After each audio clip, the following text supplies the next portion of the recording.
Assalamualaikum warahmatullahi wabarakatuh adik-adik. Waalaikumsalam warahmatullahi wabarakatuh. Bagaimana kabarnya? Alhamdulillah baik. Alhamdulillah. Nah, pada siang hari ini kita masih diberi kesempatan untuk berkumpul, ya. Nah, di sini perkenalkan dulu, saya Didana Indriani akan memberikan penyuluhan terkait kesehatan reproduksi pada remaja yang bertujuan agar adik-adik nanti bisa mengerti apa itu kesehatan reproduksi, terus masalah apa saja yang terdapat pada remaja ini, dan lain-lain, deh. Nah, saya minta waktunya sekitar 15-20 menit. Apakah adik-adik bersedia? Bersedia, Ibu. Bersedia. Nah, langsung saja pada PPT, nggih. Nah, di sini juga saya mempunyai materi, bisa dibagikan terlebih dahulu.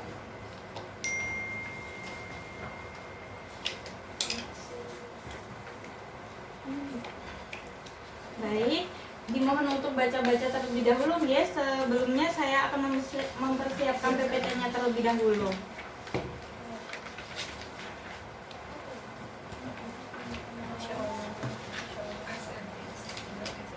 Baik, sembari dibaca dan memperhatikan PPT saya, ya. Kalian tahu tidak pentingnya tentang kesehatan reproduksi untuk remaja itu? Tidak, Ibu. Baik, nah di sini saya jelaskan, ya. Nah, untuk remaja itu sendiri adalah waktu yang tepat untuk membangun kebiasaan, baik terutama dalam menjaga kebersihan yang menjadi aset sangat penting dalam jangka panjang, khususnya remaja putri. Nah, di sini terdapat perubahan baik fisik maupun psikologis, serta terjadi pematangan fungsi reproduksi yang disebut dengan masa pubertas. Nah, selanjutnya yaitu pengertian kesehatan reproduksi. Kesehatan reproduksi itu bisa disebut dengan kesehatan secara fisik, mental, dan sosial secara utuh pada semua hal yang berhubungan dengan sistem dan proses reproduksi. Nah, ada juga kesehatan reproduksi pada remaja. Bisa disebut dengan kondisi kesehatan pada remaja, khususnya menyangkut masalah kesehatan reproduksi manusia yang kesiapannya sudah dimulai sejak sekarang. Ditandai dengan semisal untuk perempuan itu haid pertama, mengalami haid, untuk laki-laki mengalami mimpi basah. Nah, di sini masa remaja itu biasa pada usia 10-19 tahun. Kenapa usia seperti itu? Karena masa yang khusus dan penting merupakan periode pematangan organ reproduksi. Nah, selanjutnya pengetahuan apa saja yang perlu diketahui remaja itu tersebut. Nah, yang pertama perkembangan fisik, kejiwaan, dan kematangan seksual remaja. Nah, di sini untuk perkembangannya setiap perempuan dan laki-laki itu berbeda, ya.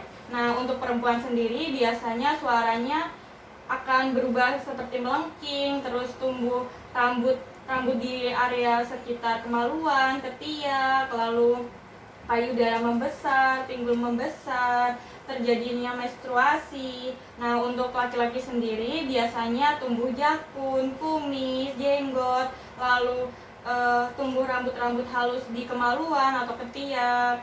Terus suaranya juga agak menjadi berat, terus mengalami mimpi basah.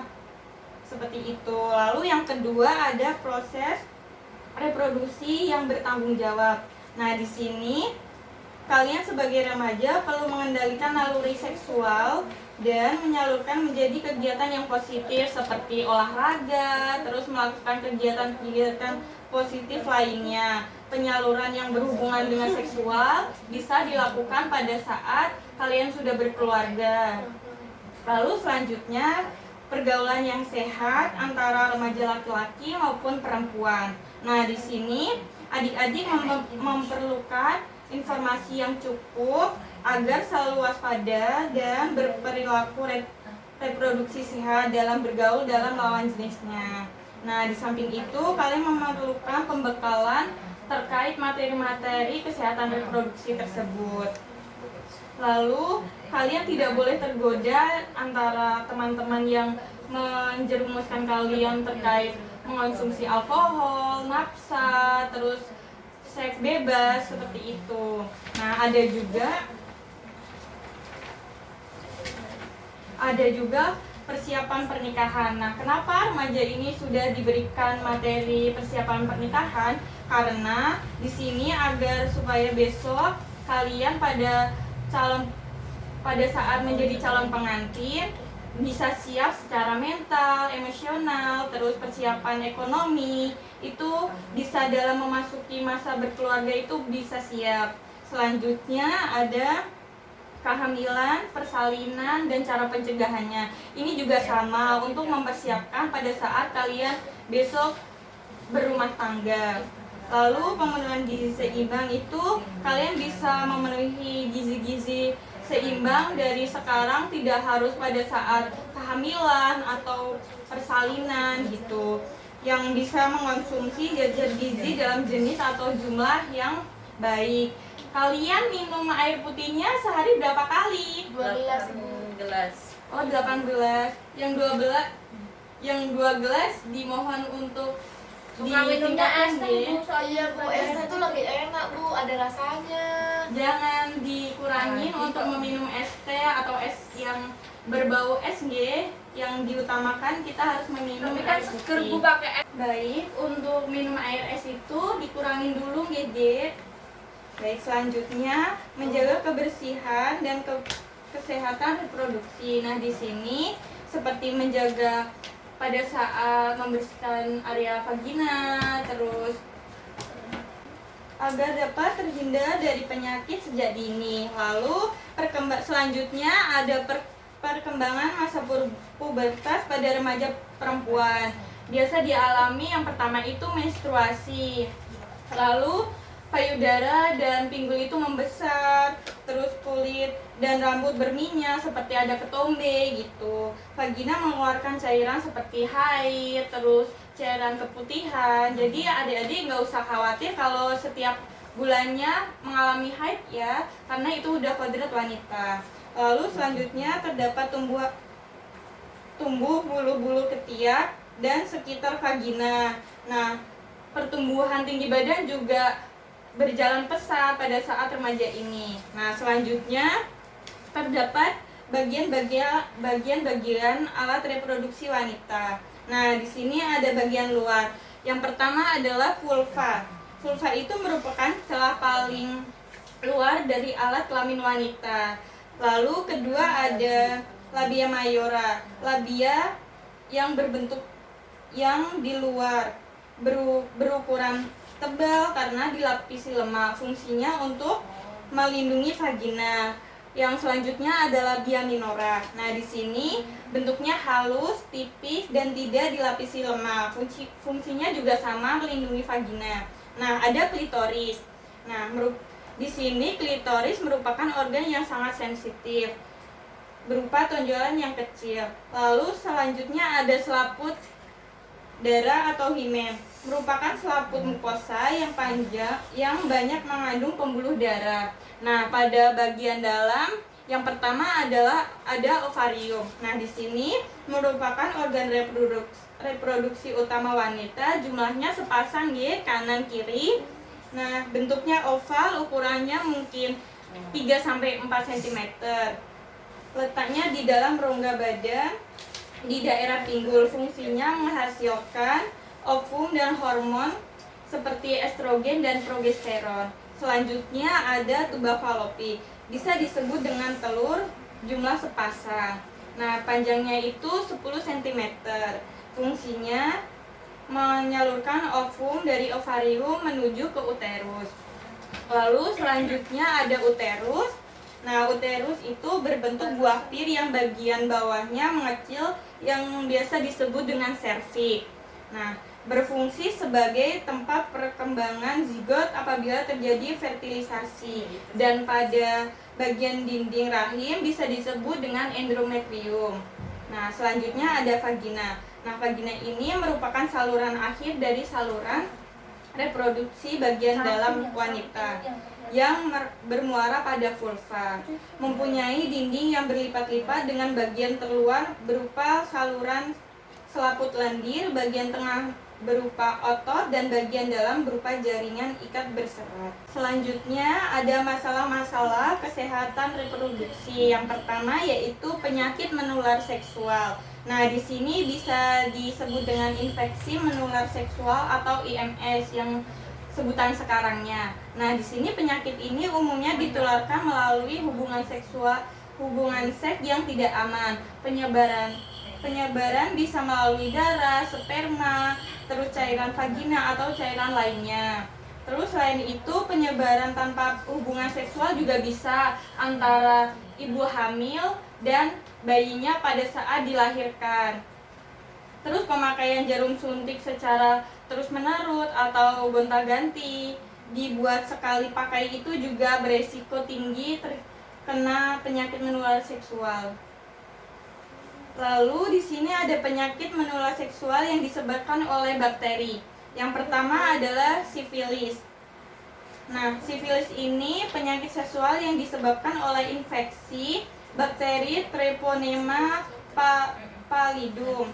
Nah, gejala awalnya biasanya muncul lesi atau luka pada alat kelamin atau pada mulut. Luka ini mungkin tidak terasa sakit, tapi sangat mudah untuk menularkan infeksi.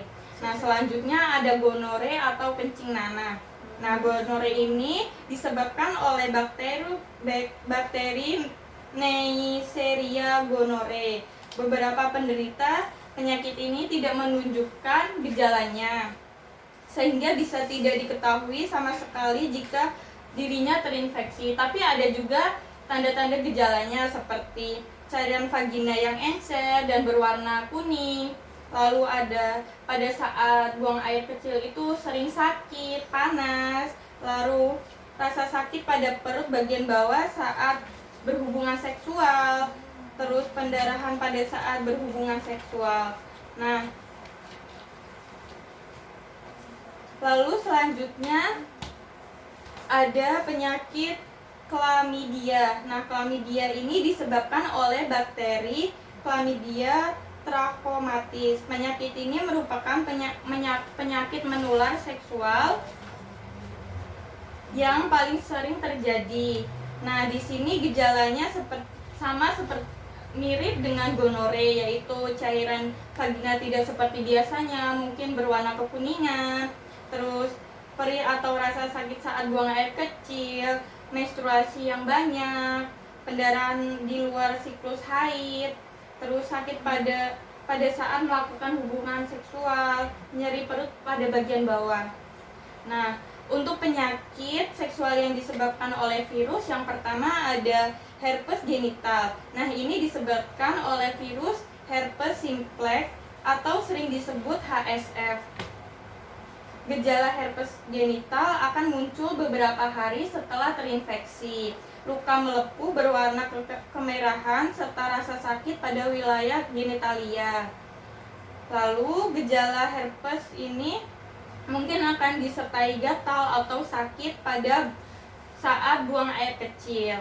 Selanjutnya ada kutil kelamin. Nah, penyakit seksual menular seksual yang disebabkan oleh virus yang dikenal sebagai human papillomavirus atau HPV. Terdapat di area vagina, Adik. Kalau cowok nggak ada ya, Bu, berarti? Tidak ada. Baik, selanjutnya saya lanjut dulu ya. Terdapat 40 tipe virus HPV yang dapat menyerang alat kelamin. Tetapi sebagian besar kutil kelamin disebabkan oleh HPV tipe 6 dan 11. Nah, selanjutnya ada HIV. Virus yang menyerang sistem kekebalan tubuh. Virus ini dapat tertular melalui hubungan seks yang tidak aman, berbagi alat suntik ataupun jarum.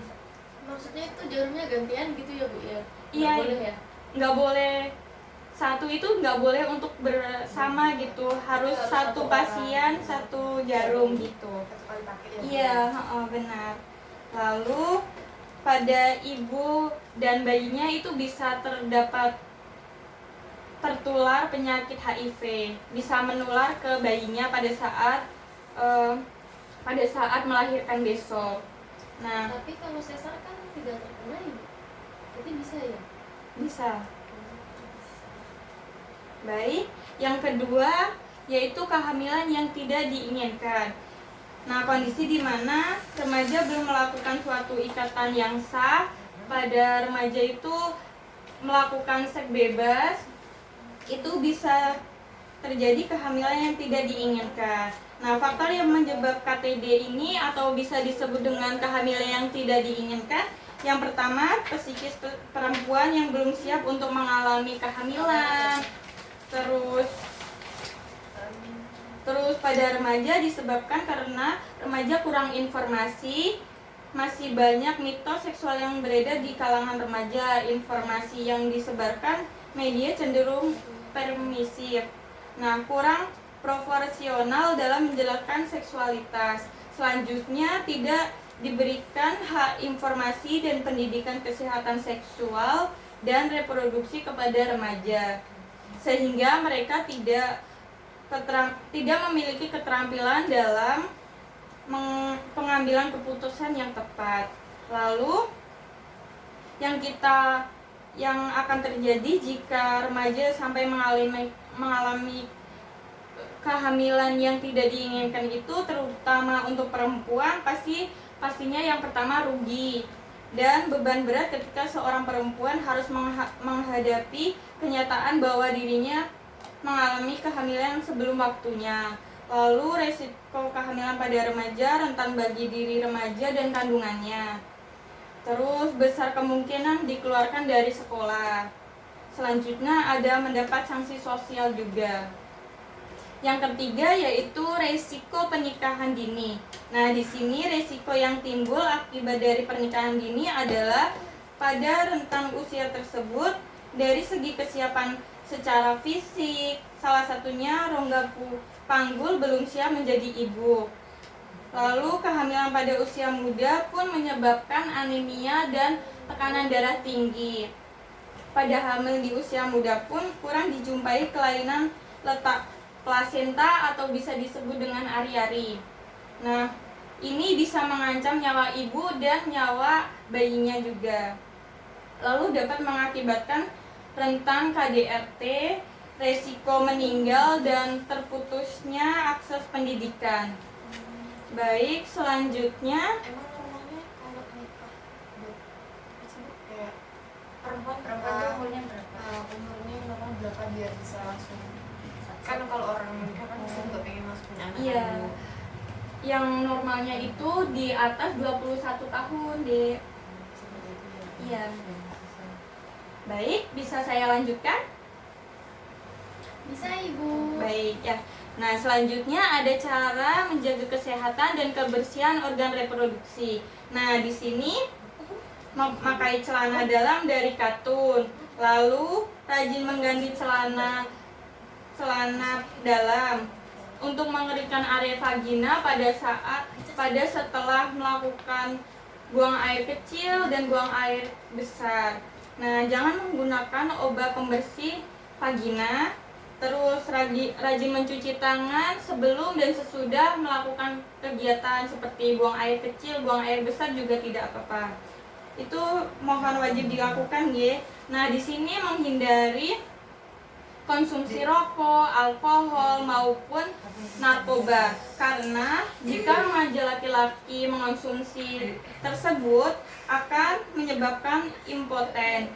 Lalu untuk wanita itu bisa menyebabkan kerusakan ovarium dan mengganggu proses pembuahan. Baik, selanjutnya kita bisa mengganti pembalut sekitar 3-4 jam sekali agar kuman-kuman yang terdapat di pembalut tidak berkembang biak dan masuk pada vagina. Lalu selanjutnya menghindari radiasi di sekitar alat kelamin. Radiasi itu seperti apa? Oh, semisal kalian menggunakan laptop gitu. Nah, diusahakan tidak boleh ditaruh di paha karena biasanya kan kalau kalian melakukan biasanya ngegame terus apa gitu kan pasti ditaruh di paha itu nanti lama kelamaan menjadi panas. Jadi tidak boleh. Jadi yang terbaik itu biasa ditaruh di meja atau di lantai gitu. Ada juga pada saat menggunakan motor, jika jok motor kalian panas, jangan langsung diduduki. Nah, Itu berpengaruh berarti ya? iya Bu, ya? berpengaruh juga lama-kelamaan. Otaknya bisa gosong. Ya, ya juga, itu juga pengaruh. Berarti kamu Ya harus ditunggu sejenak dulu baru digunakan. Baik, selanjutnya ada menjaga berat badan tetap ideal. Nah, di sini karena dapat meningkatkan. Selanjutnya ada tips dan trik remaja sehat. Nah, di sini yang pertama berbekal informasi tentang kesehatan reproduksi seperti penyuluhan seperti yang kita lakukan sekarang ya. Lalu ada tidak tergoda melakukan hubungan seksual atau seks bebas. Selanjutnya berpikir maju untuk hal yang baru dan berpendirian teguh. Lalu dapat mengatur energi remaja menjadi hal positif, membina persahabatan yang serta dan saling menghargai. Nah, yang terakhir ada memupuk pengenalan pribadi menjadi saling mengerti. Nah, alhamdulillah untuk materi saya sudah selesai. Apakah ada yang ditanyakan dulu adik-adik? saya tanya Bu. Baik, untuk pertanyaannya satu-satu ya. Dimulai dari siapa? dari saya Ibu. Baik, namanya siapa dia? Nama saya Tika. Oh iya. Saya izin bertanya ya Bu, untuk penyakit sifilis tadi lukanya kira-kira bertahan sampai jangka waktu berapa minggu ya Bu ya? Oh, untuk luka sifilis ini bertahan selama 1,5 bulan. Nah, ini kemudian menghilang dengan sendirinya. Perlu diperhatikan juga bahwa lesi ini bisa cepat menular. Jadi hati-hati ya. Ada yang ditanyakan lagi? Saya Ibu. Saya dulu Bu. Saya dulu. Ayo satu-satu. Saya aja. Ya. Ibu Oh, iya. untuk penanganan untuk penyakit gonorea itu Astagfirullah bisa seperti tak apa tek ya? mungkin nih. Oh, ya udah. Iya. Udah. Untuk namanya siapa dia? Every. Oh ya. Ada Evri dulu ya, Mbak. Nah, di sini pengobatannya dengan diberikan antibiotik. Bisa disuntikan atau diberi cairan, tapi hanya 1 kali saja, lalu dipantau sama dokter hingga sembuh. Itu suntiknya dari bidan apa dari dokter? Disarankan dari dokter. Oke Ibu, terima kasih. Iya, sama-sama. Apakah ada yang ditanyakan lagi? Cukup Ibu. Baik. Kalau begitu, coba saya evaluasi terlebih dahulu ya dari materi yang sudah saya sampaikan. Nah, di sini tadi mengapa remaja harus mengetahui kesehatan reproduksi itu? Ada yang bisa jawab? Ya. Untuk membangun kebiasaan baik terutama dalam menjaga kebersihan, dan di sini karena terjadi berbagai perubahan baik fisik maupun fisiologis serta terjadi pematangan fungsi reproduksi yang disebut juga dengan masa pubertas. Oh gitu, baik. Terima kasih. Benar ya. Lalu ada lagi, apa yang membuat masalah kesehatan reproduksi itu timbul? Karena tidak peduli untuk menjaga kesehatan reproduksi Ibu. Ya baik, benar. Nah, kita harus menjaga kebersihan terus ya. Oke Ibu. Nah, satu lagi di sini bagaimana cara menjaga kebersihan reproduksi itu? Ayo siapa? Ayo siapa?